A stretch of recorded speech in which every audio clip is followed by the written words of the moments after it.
정하고 정하다 내 죄를 정케 하신 주 날 오라 하신다. 약하고 주에도 주께로 나가면 힘 주시고 내 주함을 곧 씻어 주시네. 내가 주께로 지금 가오니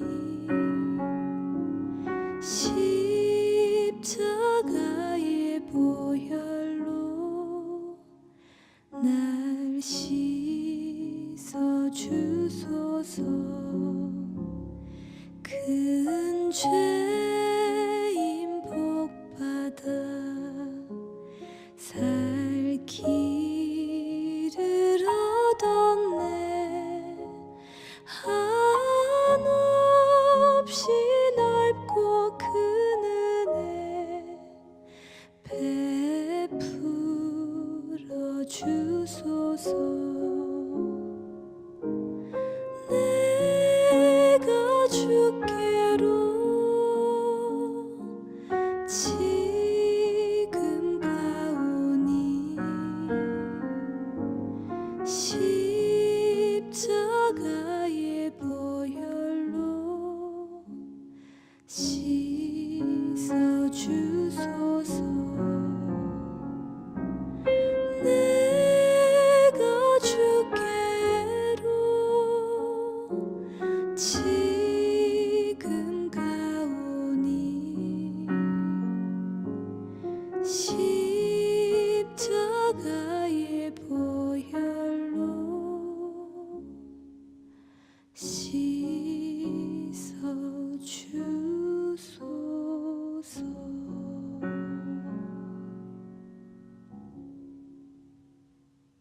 마가복음 7장 27절 예수께서 이르시되 자녀로 먼저 배불리 먹게 할지니 자녀의 떡을 취하여 개들에게 던짐이 마땅치 아니하니라. 예수님께서 이렇게 얘기한 여자가 이 사람밖에 없죠. 신약 그 복음서에서 예수님이 다니면서 다 모든 사람들을 다 이렇게 연민의 정을 느끼시고 긍휼히 여기시고 사랑하시고 자비하시고 그런 예수님이셨는데 이 여자에게만큼은 꼭 이렇게 말씀을 하셔야 됐나 이런 생각이 들 정도로 이 여자에게 심하게 얘기를 하셨죠. 왜 이렇게 하셨는지는 여러분이 꼭 우리 오전에 성경 공부했던 저 내용을 이해하고 들은 사람들은 이게 금방 이해가 되는 말씀이에요. 그런데 이런 신학적인 배경을 갖지 않으면 이게 이제 어려운 말씀이죠. 왜 이렇게 했을까? 예수님이 괜히 뭐 한번 이렇게 떠보는 것도 아니고 일부러 이렇게 말씀하시는 것은 그 사람에게 굉장히 상처가 될 텐데 그런 여자에게 상처가 될 수 있는 그런 여자에게 이렇게 말씀하셨다고 하는 것은 주님의 그 의도, 그러니까 주님께서 오셔서 꼭 이렇게 말할 수밖에 없었던 어떤 의도를 우리가 깨달아야 된다는 거죠. 그럼에도 불구하고 주님께서는 이 여자의 그 딸을 구출해 줬습니다. 구원해 줬어요.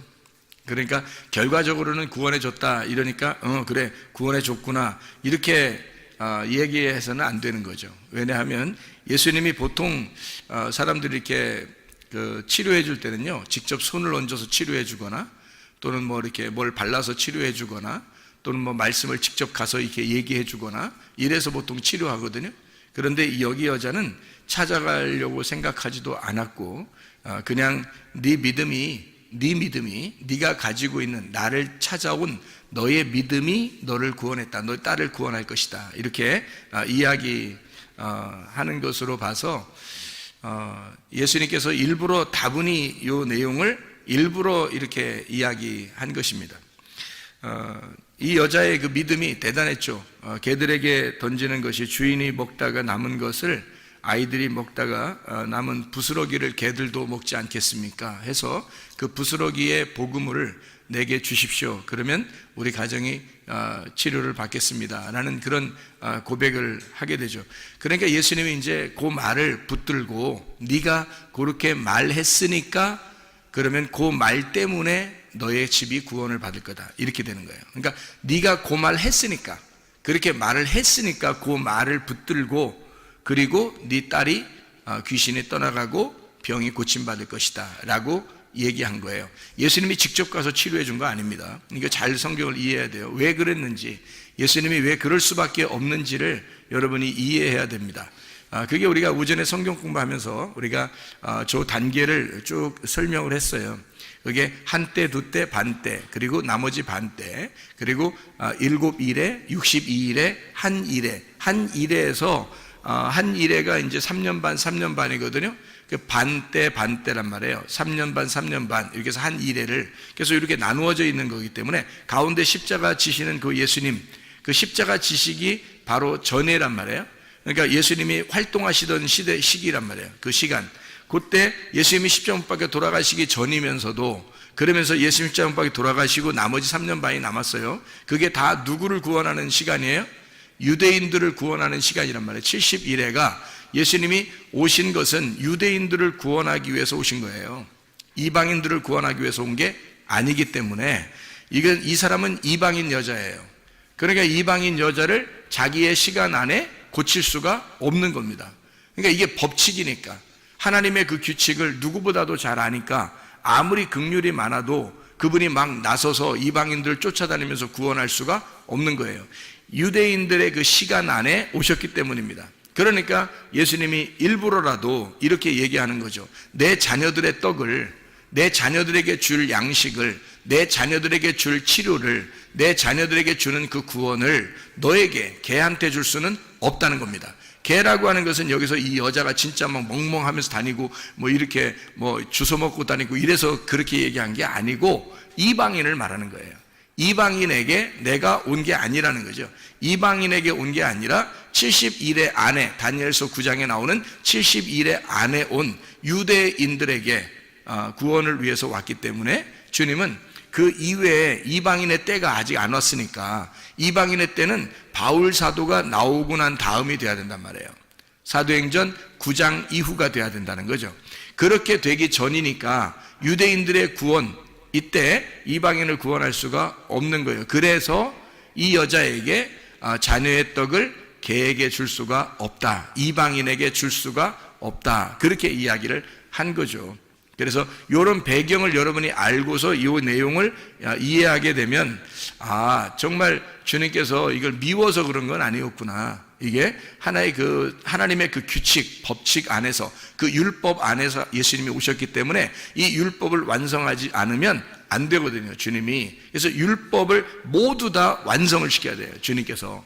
율법에 있는 거를. 그래서 이방인을 상대할 수가 없는 거예요. 율법에서는 이방인을 상대할 수가 없거든요. 잘 생각해 봐요. 율법은요, 유대인에게, 이스라엘 백성들에게 주어진 거지 이방인에게 주어진 게 아닙니다.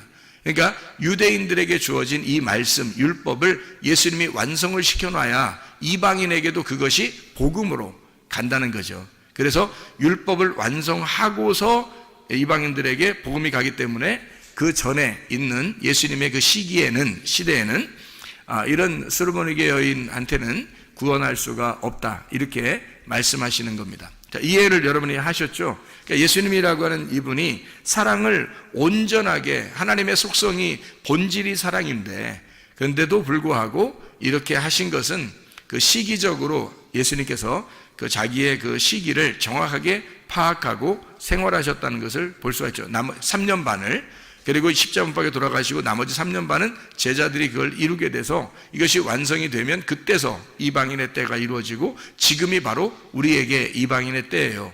지금 이것도 거의 마무리에 도달했습니다. 이방인의 때도 거의 마무리에 도달했기 때문에 이것이 거의 마무리에 도달하면 마지막 이 하나님의 말씀을 다시 이제 이스라엘 백성들에게 이룬단 말이에요. 이루고 이방인들을 이제 다 정지가 됐으니까 끝났으니까 이방인의 때가 다 끝나면 유대인에게 다시 복음이 들어가고 이방인들의 이제 중지시킨단 말이에요. 그러는 시기에 여러분이 있기 때문에요. 여러분 보통 믿음을 갖지 않으면 사실은 주님 앞에 선택되기가 어렵습니다. 지금 시대에는요.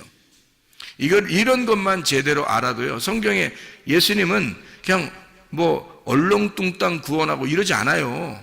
성경이 뭐 그런 식으로 얼렁뚱땅 구원한다면 이런 식으로 얘기하겠어요? 이 여자한테 예수님이?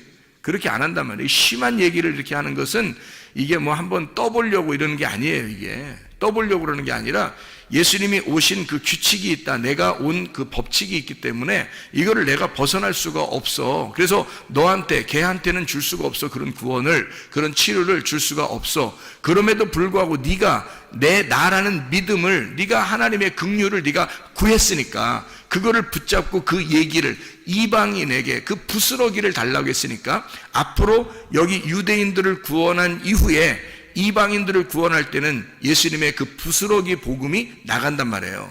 그것을 이 여자가 깨달은 거예요. 그러니까 주인에게 주는 떡은 아니지만 거기서 아이들이 먹다가 남겨서 던져버리면 그거 주워 먹을게요. 우리가 사실 유대인만큼 성경 알고 구원받은 건 아니잖아요. 이방인들이요. 전혀 모르는데 거기서 떨어지는 부스러기를 가지고 우리가 구원받은 사람들이 이방인들이란 말이에요. 그거를 이 여자가 정확하게 깨달은 거죠. 그래서 예수님에게 그 사실을 이야기했고, 네가 그 말을 했으니까 이방인의 때에 구원받는 걸 너에게 샘플로 보여주겠다. 이방인의 때에 구원받는 것이 있는데 그건 나중에 올 거야. 근데 너는 지금 유대인의 때에 샘플로 이방인의 구원을 샘플로 보여줄게. 이게 주님께서 이제 이 여자에게 명령하신 겁니다. 엘리야 같은 사람이 있죠. 엘리야가 어떻게 됐다고 그러죠? 성경에서 보면 엘리야가 다 일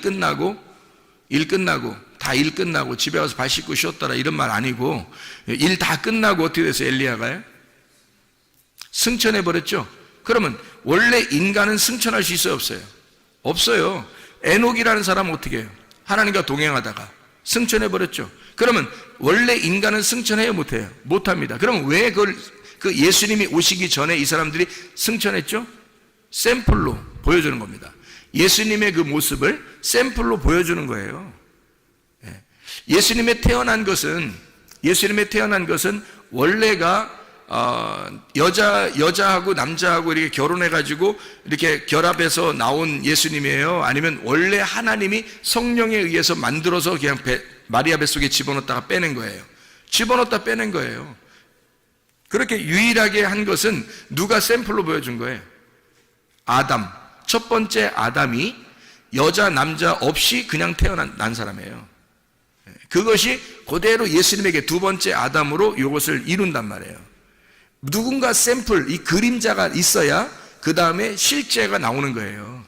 무슨 말인지 알겠어요? 그래서 성경은 다 그림자라고 하는 거예요. 실제인 예수님이 여러분 안에 들어오려면 이 그림자를 정확하게 보고 파악해서 이 그림자를 여러분이 알고 실체를 받아들이면 예수가 들어온단 말이에요. 우리 안에. 그러니까 예수가 실체로 들어오잖아요. 그럼 앞에 있는 그림자는 다 뭐가 돼요? 율법이 돼버리는 겁니다. 그러니까 율법이 내 속에서 실체가 완성이 돼버리면 이 겉에 있는 율법은 이제는 다 그림자가 돼버려서 그림자는 실체를 만날 때까지만 그림자가 있는 거예요. 형상이라는 게. 그러니까 성경은 다 형상인 거죠. 뭐의 형상? 그리스도라는 실체의 형상이란 말이에요.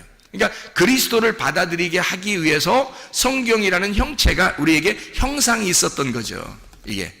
그러니까 이런 건 하나의 그 성경도 우상인 거예요. 그러니까 성경을 뭐 귀하게 여겨야 된다면, 아니 귀하게 여기지 말라는 게 아니에요. 제가 말하는 거 오해하지 마세요. 성경을 귀하게 여겨. 이 세상에서 그럼 성경만큼 귀한 게 어디 있어요? 그렇죠? 그런데 이 성경조차도 예수를 받아들이는 데 있어서 이 성경을 보는 연구하는 사람들이 예수를 받아들이지 못한 사람이 얼마나 많아요.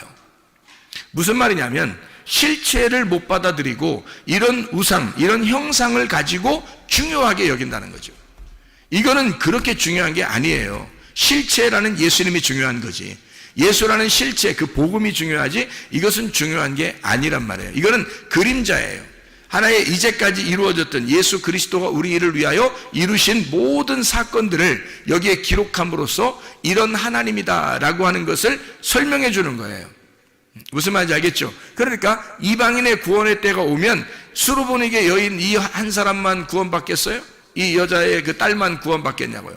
아니에요. 수많은 이제까지의 유대인들이 구원받은 것보다 더 많은 이방인들이 구원받아요. 수많은 이방인들이 구원받게 된단 말이에요. 그렇게 구원받는 것을 수르보니게 여인 그 딸을 통해서 우리에게 샘플로 보여주는 거예요. 이 여자를 통해서. 그러니까 이거는 그림자로 먼저 있었던 예수님과 함께 요 이야기들 앞으로 나올 71회가 끝나고 이방인의 때에 이루어질 사건을 설명해 주는 거란 말이에요. 그러니까 예수님이 일부러 이 여자 보고 너는 이방인이잖아, 너는 개잖아. 그러니까 내가 이 귀한 말씀을 너한테 줄 수가 없어. 내가 하늘에서 내려온 말씀인데 나를 너에게, 너의 딸에게 줄 수가 없다. 나는 71회 안에 왔으니까. 그래서 예수님이 십자가밖에 돌아가시기 전이었고 돌아가시고 난 다음에 제자들도 유대인 말고 이방인에게는 구원을 할 수가 없는 시점이란 말이에요. 그게 71회의 마지막 시점이기 때문에 그렇습니다. 한 일회를 굳게 정한 언약이란 말이에요. 이것이. 그래서 다니엘서 9장에 그렇게 말하죠. 마지막 한 일회를 굳게 정한다. 그렇죠. 그 언약을요. 그게 그러니까 주님께서는 그 법칙 안에서 왔기 때문에 벗어날 수가 없는 겁니다. 유대인들을 구원한 자기 자녀들을 구원하기 위해서 오신 거니까 그런 거예요. 이게 하나님께서 자기 자녀들을 구원하기 위해서 하나님의 아들이 내려오셨단 말이에요. 그리고 나서 그 안에서 예수님의 수르보니게 여인을 구원하고 그 딸을 치료하고 그리고서 밖에 있는 앞으로 71회가 끝난 이후에 이방인들을 구원하는 놀라운 실체의 역사가 성령의 역사가 이 여자를 통해서 그림자로 보여준다고 그래야 이게. 이렇게 예수님이 절대 할 수 없는 절대 치료를 할 수 없는 그 시점에서도 예수님은 긍휼을 베풀더라. 무슨 말이냐면 절대 이건 성경의 규칙상 안 되는 거란 말이에요. 근데 이 성경의 규칙도 하나님의 자비함보다는 못하다는 거죠. 하나님의 그 사랑보다는 못하다는 거, 그 규칙이 너무 정확한 건데 그걸 다 지켜야 되는데 그 규칙보다도 더 위대한 게 있었으니 그게 바로 하나님의 사랑이라는 겁니다. 그러니까 이 여인에게 도저히 이 여인의 딸은 구원받을 수가 없어요. 이방인 예수님을 만날 수도 없고요. 그런데 예수님이 만나주고 또 거기서 얘기도 하게 되고 개라고 얘기했는데 그 여자가 가지 아니하고 개에게 부스러기 좀 남겨주세요 라고 이야기하니까 네가 그 말을 하였으니 너의 딸이 지금 치료를 받았다. 그리고 귀신이 떠나갔다. 뭐 이런 이야기를 하는 것입니다. 그러니까 진리의 말씀이 복음이 들어갔다는 얘기예요. 진리의 말씀이 들어갔다. 어떻게? 이방인의 때도 아닌데. 근데 하나님의 그 자비하심, 하나님의 그 사랑은 이런 법칙도 뛰어넘더라. 놀라운 것입니다. 이게 하나님의 놀라운 법칙인데도 그걸 뛰어넘어서 치료하다. 그럼 여러분과 저는 지금 이방인의 때예요. 여러분과 제가 이런 성경의 그림자보다 더 중요한 실체가 우리에게 하나님의 영으로 함께 하신다고요. 그럼 그 영을 붙들고 그 영을 내 안에 모셔드리면 그 영이 곧 말씀이요 그가 생명입니다. 그럼 우리를 치료하고도 남을 것이고 문제 해결하고도 남을 것이란 말이에요. 그럼 그 주님에게 모든 것을 의지하면 살아계신 우리 주님이 역사하시지 않겠느냐. 정말 간절하게 우리가 이 여인처럼 그렇게 간절한 마음이 있느냐 하는 거예요. 다른 사람 같으면 야 걔야 나는 너한테 도저히 줄 수가 없다. 자네의 떡을 너에게 줄 수가 없다. 그러면 안 되는데 나 꼭 좀 해주세요. 안 돼. 이렇게 하면서 그냥 하면 계속 그러면요 할 수 없이 그냥 갈 수도 있잖아요. 근데 이 여자는 그러지 않았어요. 거기서 멈추지 않았어요.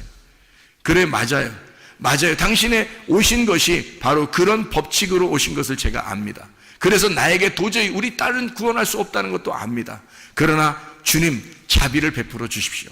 사랑을 베풀어 주십시오. 나를 불쌍히 여겨 주십시오. 끝까지 말씀하는 거예요. 말하는 거예요. 그러니까 주님께서 뭐라 그래? 네가 말했으니까. 내가 직접 가서 구원할 수는 없어. 때가 자기의 때는 이 법칙상 온 때니까. 그러나 네가 말했으니 네 말이 너를 감싸서 치료할 거라 이거예요. 네 말이 나와서 너의 딸을 치료할 거라 이거야. 네 말이 나와서 나라는 예수를 네가 붙들었고 네가 나의 믿음을 붙들었으니 네가 말한 그것이 너를 감싸서 네 문제를 해결할 것이라는 겁니다. 놀라운 거 아닙니까? 하나님의 역사가 자기가 자기를 건축할 수 있다는 겁니다. 자기가 생각해 보세요. 누가 건축해 주지 않는다겠죠? 믿음이라고 하는 것을 누가 건축해 주지 않는다 그랬어요. 노아 방주? 누가 졌다고요? 노아가. 그래서 노아 방주라고 그러는 거예요. 예, 여러분의 방주는 어떻게 해야 되는? 김씨가 지면 어떻게? 김씨 방주가 돼야 되는 거고요. 최씨가 지면요. 최씨 방주가 돼야 되는 거고요. 임씨가 지면 임씨 방주가 돼야 되는 거예요. 노아의 방주는 우리한테 필요 없어요. 그래서 아마 발견이 되지 않는가 봐요. 아니, 발견된다 할지라도 그거하고 우리하고 무슨 지금 그 안에 들어가 있으면 살아요? 안 그래요. 추운데 있대요. 추운데 이 아라라산이 추운데 그 근처에 있대요. 그러니까 지금도 그 안에 들어가 살 수는 없는 거죠. 그게 발견된다 할지라도 우리하고는 전혀 상관없는 거예요. 나의 방주를 지어야 된다는 거지. 나의 믿음으로. 그러니까 주님의 믿음을 내가 믿음으로 나의 방주를 지어서 내가 그 안에 들어가 구원을 받아야 된다. 지금 그게 이방인의 때다. 수로보니게 여인의 그 말이 방주를 지은 거죠. 그 말이 너를 감싸서 네가 그 말씀 안에 들어가 너와 너의 딸이 구원받을 것이다. 놀라운 거잖아요. 하나님의 역사는 이렇게 우리에게 말씀으로 오는 겁니다. 말씀을 했을 때 그 말씀이 나의 말씀이냐, 나의 방주를 짓는 것이냐, 내가 나의 말씀으로 그 주님을 믿는 그 믿음의 그 말씀으로 방주를 짓는 것이냐 이 말입니다. 그 방주 안에 들어가면 우리는 모든 문제가 해결되고 치료도 될 뿐만 아니라 우리의 영혼이 구원받는다는 말입니다. 아까워 더러운 영이 떠나가고 진리의 말씀이 오게 된다는 말이죠. 그럼 우리가 천국이죠. 그 자체가 천국이고 진리의 말씀이 있는 것이 천국이니까. 주님께서는 이 십계명을 우리에게 주셨을 때 하나님 사랑, 이웃 사랑이라고 그러잖아요. 그럼 하나님 사랑이 이웃 사랑으로 완성이 되면 십계명이 다 완성되는 거예요. 십계명 자체가 10개의 계명이잖아요. 10개의 계명이 이게 하나님 사랑과 이웃 사랑이란 말이에요. 하나님 사랑이 이웃 사랑으로 완전하게 되면 그러면 이게 완성이 된다는 거죠. 그래서 하나님 사랑으로만 남으면 그냥 하나님 사랑이에요. 근데 하나님이 이웃을 사랑하게 되면요, 하나님 사랑이 이웃 사랑으로 되면 완성된다. 그래서 우리 보고 뭐라 그러냐면 주님께서도 네가 하나님을 사랑하느냐, 그러면 네가 이웃을 사랑해라. 그러면 이게 성경에 사랑이 완성되는 것이다 이거거든요. 주님의 이웃이 누구예요? 나예요. 나의 이웃이 누구예요? 예수님입니다. 여러분, 가족이 다 가족이 아니라 예수님이에요. 남편도 예수님, 아내도 예수님, 자녀도 예수님, 부모도 예수님이에요. 친구도 예수님이고요. 이웃도 예수님입니다. 다 우리의 주변에 있는 모든 나를 가리키는 모든 것이, 나를 말하는 모든 것이 다 예수님이라고요. 이 예수님이 나의 이웃이라고요. 이웃을 사랑하게 되면 율법을 완성하는 것이다 이 말이죠. 그러니까 이 이웃 사랑이 모든 율법을 이루었느니라, 완성을 했느니라. 로마서 13장 10절의 말씀입니다. 하나님의 숙성, 그 사랑이라고 하는 사랑이 온전하게 되었느니라 이렇게 말씀하거든요. 로마서 13장 10절 말씀에 그렇게 말씀하고 있습니다. 사랑은 이웃에게 악을 행하지 아니하나니 그러므로 사랑은 율법의 완성이니라. 이게 10절에, 로마서 13장 10절에 나와 있는데 이게 9절에 보면 뭐라고 그래요? 8절하고 9절에 보면, 8절엔 사랑의 빛 외에는 지지 마라고 되어 있고요, 9절에 보면 간음하지 마라, 살인하지 마라, 도둑질하지 마라, 탐내지 마라, 그 외에 다른 계명이 다 있을지라도 내 이웃을 내 자신같이 사랑하라 하신 그 말씀 가운데 다 들었다. 그러니까 이웃 사랑에 다 들어지는. 자, 성경 10계명 자체가 하나님 사랑이에요. 하나님은 사랑이시다라는 걸 설명해 주려고 하는 건데, 그분이, 자, 생각해 보세요. 가만히 여러분이. 자, 살인하지 마라, 간음하지 마라, 도둑질하지 마라, 탐내지 마라. 자, 이게 뭐예요 그게? 그거 하지 말아요. 그 무슨 말이에요?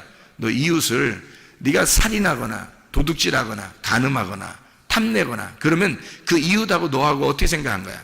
따로 생각한 거지. 따로 생각하니까 네가 그걸 도둑질하려고 했고, 그것을 살인하려고 했고, 그것을 간음하려고 했고, 그것을 탐욕을 부리려고 했잖아. 네가 만약에 너라고 생각하면, 네가 만약에 이웃을 너라고 생각한다면 훔치겠냐 이거야, 살인하겠냐 이거예요, 탐욕 부리겠냐 이거야, 간음하겠냐 이거예요. 안 하죠? 남이라고 생각하니까 하는 거지, 그죠? 남이라고, 상대방이라고 생각하니까 우리가 그런 일을 하는 거죠. 그러니까 이웃 사랑이라고 하는 것이 사랑의 완성이라는 거예요. 십계명이라고 하는 그 사랑이, 하나님은 원래 사랑이다, 그것이 이웃을 사랑할 때 완성이 된다는 거예요. 그 말은 뭐냐면 하나가 되었다. 이웃하고 너하고 하나가 되면 사랑이 완성되고 십계명이 완전히 이루었느니라. 율법의 완성이다. 자, 이 무슨 말이죠?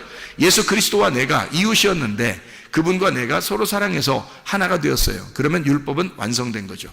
다시 말하면 예수 그리스도가 내 안에 들어오잖아요. 그러면 율법은 완성된 거예요. 그렇죠? 예수님이 내 안에 들어오면, 내가 예수님 안에 있고 예수님이 내 안에 오면 그 하나가 됐어요. 그러면 서로가 죽일 필요 없고, 서로가 도둑질할 필요 없고, 서로가 간음할 필요 없고, 서로가 탐욕을 부릴 필요가 없는 거죠. 왜? 예수님과 내가 하나가 되었으니까.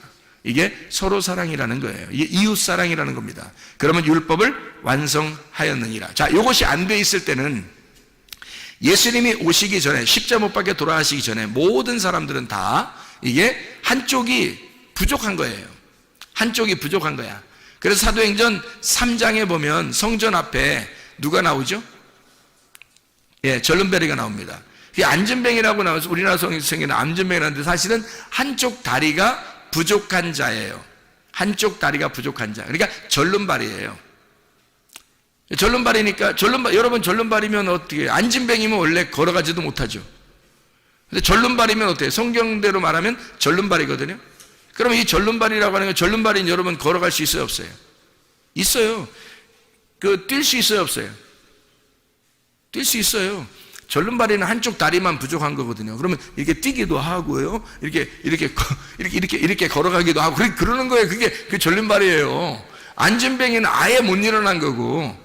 그러니까 우리가 생각할 성경에 안전뱅이라고 나오니까 성전에 들어가서 뛸 수 없고 걸어갈 수 없으니까 성전에 못 들어가겠구나 이렇게 생각하는데, 만약에 이 사람이 성전 안에 들어갈 수 있다면, 그런다면요, 그러면 들어가면 막 뛸 수 있어요. 다리 한쪽 가지고 걸어갈 수도 있고.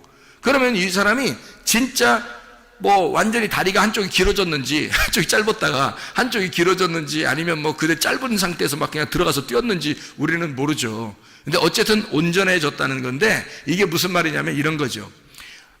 예수님이 오셔서 십자 못 박혀 돌아가시기 전에는 우리 인간들이 다 성전 안에, 성전은 예수님인데 그 예수님 안에 들어갈 수 없는, 성전 밖에서 성전 안에 들어갈 수 없는 절름발이었다는 겁니다.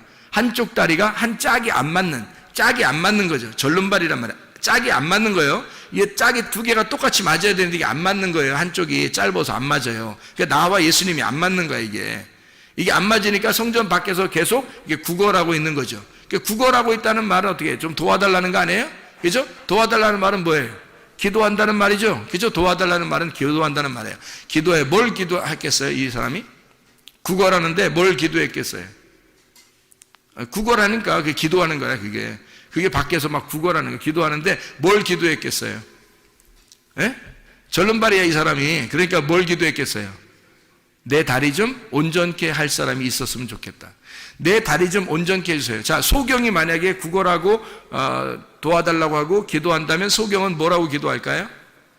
눈 뜨게 해달라고 기도할 것입니다. 그렇죠? 예, 그래서 이 사람은 절름발이란 말이에요. 절름발이니까 어떤 기도를 했을까? 어떻게 구걸했을까요? 나 좀 온전하게, 다리 좀 온전하게 한 짝이 되도록 해주십시오 라고 기도했을 거란 말이에요. 그렇게 구걸했을 거란 말이에요. 그죠? 그랬더니 겉으로 실제로 이렇게 다리를 고쳤다 이런 의미가 거기서 고쳐져서 어떻게 됐다 이런 의미가 막 자세히 나오는 건 아니에요. 거기에 뭐라고 나오냐면 이렇게 됐어요. 베드로하고 이제 요한이 올라가면서, 베드로와 요한이 하필 성전에 올라갈 때 두 명만 맨날 다니나요? 다른 사람 안 다니나요? 성전에 올라가는데 오순절 이후에 성전에 갈 때 베드로하고 요한하고 2명만 들어가요? 다른 사람들, 다른 제자들은 안 들어가나요, 원래? 이상하죠, 그죠? 근데 다른 제자들의 이름이 안 써 있단 말이에요. 왜냐하면 이 두 사람 이름이 쓰 있는 것은 왜 그랬겠어요? 사도행전 3장에 보면 이해가 돼요. 이 두 사람이 이름을 쓰는 것은 두 사람이 짝이기 때문입니다. 전도할 때도 예수님이 보낼 때 누가복음 10장에 70 제자를 이렇게 보낼 때 말이에요. 몇 명씩 보냈다고 그래요? 둘씩 보냈다 그랬죠, 그죠? 둘씩. 이게 짝이기 때문에 그래요. 하나님과 나라는 짝, 하늘과 땅이라는 짝, 하늘의 2개의 짝, 이런 짝이에요. 그래서 짝을 말하는 겁니다. 그러니까 2명이 짝이에요. 예수님과 내가 짝이에요, 짝. 하나의 짝이라고. 그래서 둘이 하나가 돼야 돼. 그래야 신랑 신부 부부가 되는 거예요. 그러면 그리스도와 내가 하나가 돼서 그게 천국을 이루는 거거든요. 부부 생활이 천국 생활이에요. 그래서 그게 그러니까 이 짝을 이루는 거란 말이에요. 그러니까 예수님과 내가 짝을 이루는 거. 이 요한과 베드로와 요한이 둘이 이제 짝을 이루어서 올라가는 거예요.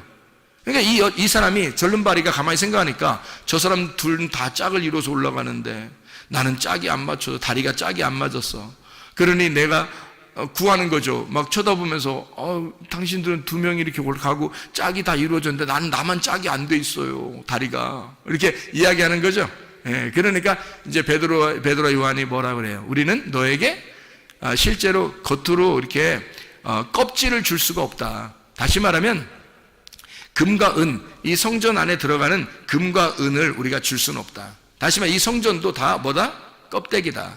이것도 이 껍데기야. 그러니까 내가 너에게 금과 은 이런 거 껍데기 줄 수는 없어. 우리가. 그러니까 우리는 뭘 주냐면 속 내용을 줘야 되겠어. 너에게 알맹이를 줄 수밖에 없어. 우리는 껍데기가 아니라 이 성전이라는 껍데기에 우리가 둘이 짝이 됐다는 것을 우리가 알려주러 들어가는 거니까, 그러니까 이 성전 안에 진짜 너를 짝을 맞춰가지고 들여보내야 되겠다, 우리가. 그래서 우리는 껍데기를 줄 수 없으니까 금과 은이라는 껍데기를 줄 수 없어. 그러니 내가 너에게 예수 이름이라는 알맹이를 줄게. 예수 이름이라는, 예수 말씀이라는 그 진리를 네가 알아야 널 자유하게 되고 다리가 짝이 맞춰지는 거야. 그래서 내가 너에게 예수의 이름을 전달해 줄게. 예수의 이름으로 말하노니 일어나라, 그렇게 말하는 거예요. 그랬더니 이 사람이 벌떡 일어나서 가가지고 막 춤을 추고 그러는 거예요. 두 다리가 온전하게 똑같이 돼가지고 가서 춤췄다 이런 얘기가 없어요, 성경에. 이 사람이 그냥 일어난 거예요. 이제 깨달은 겁니다. 하나님의 말씀을 깨달은 거예요. 복음이 이렇게 되어 있었구나. 예수가 십자가 못 박혀 돌아가시 전에는 짝이 안 맞춰져 있는 한쪽만 오신, 한쪽의 다리만 가지고 오신 그런 예수님이었는데, 내가 불구였는데, 그런데 주님이 십자가 못 박혀 돌아가셔서 예수의 이름이 온전하게 되셨구나. 짝이 되셨구나. 그러면 나는 이렇게 누워서 이렇게 있을 수가 없지. 내가 이렇게 주저앉아 있을 수가 없지. 내가 일어나 성전 안에 들어가 뛰어놀고 찬양하리라. 이렇게 돼버린 거예요. 이게 믿음으로 일어나게 된 거죠. 그러니까 예수의 이름이 오게 되고 그가 믿음으로 일어나게 된 거예요. 예수의 이름을 줬는데 일어나라 했는데 안 돼요. 나 못 일어나요. 나 언제부터 여기 앉아 있는데 내가 못 일어나. 이렇게 하면 돼요, 안 돼? 안 되는 거예요, 이 사람. 이거. 예. 거기서 예수의 이름을 너에게 주노니 일어나라 하니까 이 사람이 스스로 일어난 거예요. 그렇죠? 예. 복음의 말씀이 여러분에게 비추어 오면요, 여러분에게 말씀을 이렇게 외치는 자의 소리가 들리잖아요. 외치는 소리가 들리면 이게 뭐냐면 빛이 비추어진 거예요. 이게 빛을 비추는 거야. 세상의 빛을 비춘 거예요. 이렇게 비추어지면 여러분이 그 믿음을 가지고, 그 빛을 가지고 여러분이 일어나야 된다는 거예요. 성전 안에 들어가 뛰어놀고 찬양해야 된다는 것입니다. 이렇게 말씀이 여러분에게 오게 되면 짝을 맞추어져. 하나님은 진리의 말씀으로 나머지 한 짝을 맞추어서 예수 그리스도의 십자가 못 박혀 돌아가신 사실을 여러분이 진짜로 믿으면 우리는 주저앉아 있을 수가 없다는 겁니다. 짝을 맞추어서 그대로 믿음으로 승리하고 일어나셔야 합니다. 그 믿음, 그 예수의 이름이 우리를 일으킬 것이니까. 그럼 우리는 거기서 주저앉아 있으면 안 된다. 짝이 맞춰져야 된다, 그 말이죠. 자, 우리에게 간구하는 것이 있어야 되겠죠. 이 절름발이 사람처럼 간구하는 게 있어야 돼요. 하나님, 나 살려주세요. 내가 짝이 안 맞는 것 같아요. 하나님, 내가 이런 불구예요. 내가 이렇게 잘못되어 있는 사람입니다. 자, 죄인입니다. 도저히 예수님하고 내가 짝이 안 이루어졌어요. 하나님, 내가 예수님하고 내가 짝이 이루어지도록 하나님 나를 불쌍히 여겨주세요 라고 수르보네게 여인도, 여기 있는 안진뱅이도, 이 절름발이 그 남자도 사도행전 3장에 이 사람도 다 주님께 간구하는 거예요. 하나님에게 간구하는 거예요. 그랬더니 도울 자를 보내셔서, 수르보네게 여인이 있을 때는 예수님이 가셔서 얘기하고요. 그리고 여기에는 이 절름발이에 있는 데는, 여기서는 성전 밖에서 베드로와 요한이 짝을 이룬, 이제는 이방인과 유대인이 원래는 짝이 아니었었는데 예수님이 십자가 못 박혀 돌아가시고 오순절 성령의 충만이 임한 다음에 그때부터는 이제 짝이 이루어지는 거거든요. 나머지 71회가 다 3년 반이 다 이루어졌거든요. 완성된 상태니까 이제 이것이 짝이 이루어진, 하나님과 우리가 나누어져 있었는데 짝이 이루어지는 사람이 될 것이다. 이것을 네가 진리로 먼저 받아들여라 이거죠. 이 사도행전 3장에 이 절름발이에게도 진리가 들어간 겁니다. 진리가. 그래서 이 사람에게 짝을 맞춰주고 그 짝을 맞춰준 상태에서 이 사람이 그 진리를 받아들이니까 믿음으로 일어설 수가 있게 되었다. 이것은 주님의 짝이에요. 하나님의 말씀이라고 하는 이 말씀은 그래서 이 다리에 두 개 다리가 절름발이었었는데 한 짝을 이루는 70일에가 완성되면 우리의 모든 짝이 다 맞춰져. 그리스도가 신랑이고 내가 신부가 돼서 하나의 짝이 맞춰지면 온전한 다리로 살아갈 수밖에 없는, 짝이 이루어진 상태로 살아갈 수밖에 없는, 그분은 신랑이고 나는 신부인데 둘이 하나가 되는, 주님이 내 안에 내가 주님 안에 있는 서로 하나가 된 삶을 살아갈 수밖에 없다는 거죠. 그게 진짜 믿음이라는 겁니다. 그러니까 저쪽에 예수님이 계시고 내가 여기 있어서 주님을 믿어드리는 게 아니에요. 그건 믿음이 아니라는 겁니다. 근본적으로 예수님이 내 안에 내가 예수님 안에 있는 것 그 자체가 하나가 된 그것이 믿음이라는 거예요. 그래서 주님 앞에 기도하는 거예요. 기도해서 주님께 응답받고 주님께 응답받아서 하나가 되면 주님이 자비를 베풀 거 아닙니까? 하나님이 우리에게 자비를 베풀 거 아니에요. 그러면 우리의 문제거리를 해결하면 주님이 나와 하나가 된단 말이에요. 하나가 되면 하나가 된 사람이 풍성한 사람이에요. 그러면 이 풍성한 사람이 또 그 말씀을 나눔으로써 자비를 베푸는 거예요. 그걸 뭐라 그러면 구제라 그렇게 말하는 거죠. 그러니까 기도해서 하나님 앞에 기도해서 예배가 성공돼 하나님을 만난 사람은 구제가 반드시 일어나야 된다는 거죠. 하나님이 우리를 구제하기 위해서 예수님으로 보내서 우리를 구제하셨죠. 그러니까 구제하셔서 우리가 그 기도에 응답, 하나님께 막 구했더니 이스라엘 백성들이 애굽에서 막 구했더니 모세를 보낸 거예요. 구제하신 거죠. 하나님이 모세를 보내신 것이 구제입니다. 그리고 이 죄인들, 우리 같은 이런 죄인들에게 예수 그리스도 메시아가 오신 것은 구제하신 겁니다. 하나님이 우리에게 예수를 보냄으로써 우리를 구제하신 거예요. 그럼 여러분이 받은 구제는 뭐예요? 여러분이 받은 구제는 뭐 구제 옷 뭐 이런 것 있다던데, 그 구제 옷을 받은 거예요. 그 옷이 의의 옷이란 말이에요. 그리스도의 옷, 의의 옷을 우리가 구제받았어요. 하나님으로부터 구제를 받았단 말이에요. 그러면 여러분이 가진 것은 뭐예요? 돈을 가지고 있는 거예요? 진짜 지식을 가지고 있는 거예요? 아니면 뭐 이 세상에 좀 잘 사는 거 이런 걸 가지고 있는 거예요? 뭘 구제받았다고요? 그리스도를 구제받았다고. 하나님에게 우리가 나 죄인입니다 라고 하는 사람이, 그렇게 간구하는 사람에게 하나님께서 우리에게 예수라는 구제품을 주셨다고요.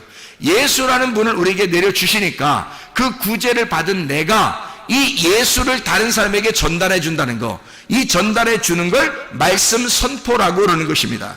내가 간구했더니 하나님께서 응답하셔서 예수 그리스도가 내게 오셨단 말이에요.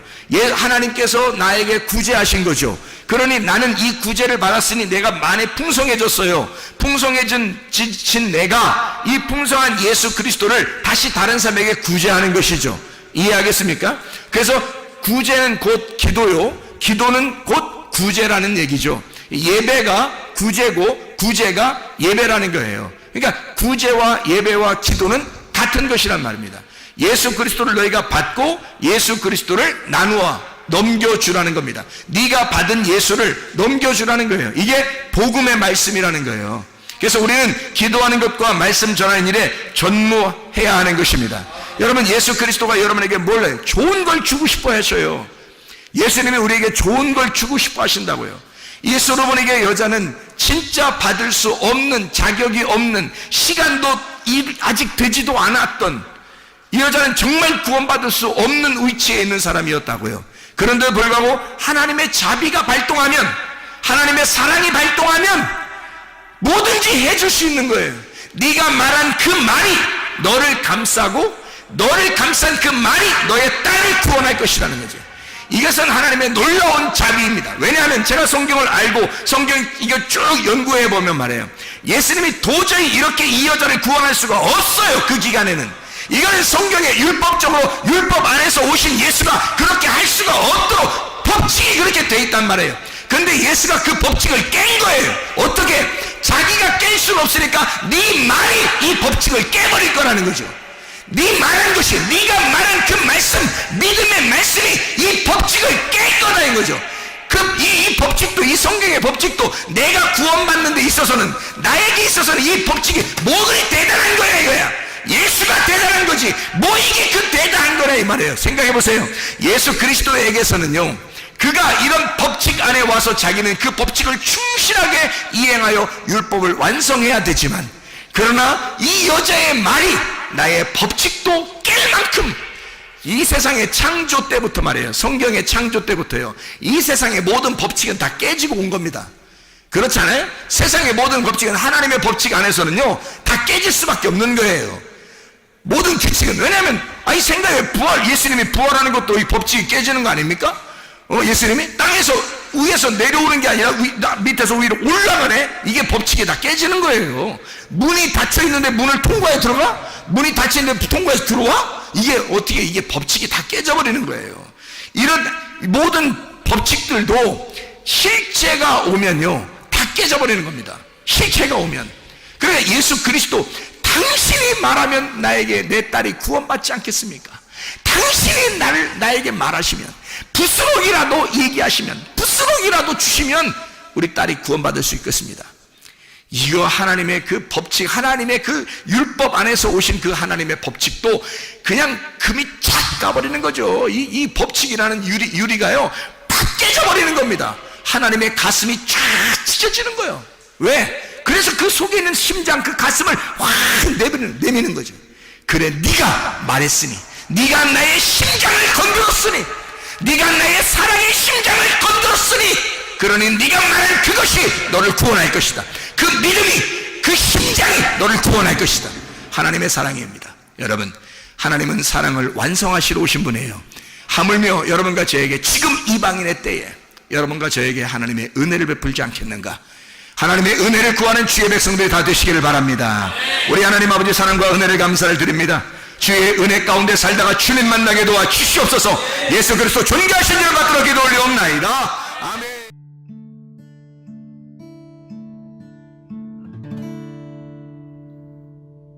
내 속에 내가 너무도 많아서 당신을 쉴 곳 없네. 내 속에 헛된 바램들로 당신을 변할 곳 없네. 내 속에 내가 어쩔 수 없는 어둠, 당신의 쉴 자리를 뺏고 내 속에 내가 이길 수 없는 슬픔, 무성한 가시나무 숲 같네. 바람만 불면 금의 마른 가지 서로 부대끼며 울어대고 쉴 곳을 찾아 지쳐 날아온 어린 새들도 가시에 지며 날아가고, 바람만 불면 외롭고 또 괴로워 슬픈 노래를 부르던 날이 많았는데 내 속에 내가 너무도 많아서 당신을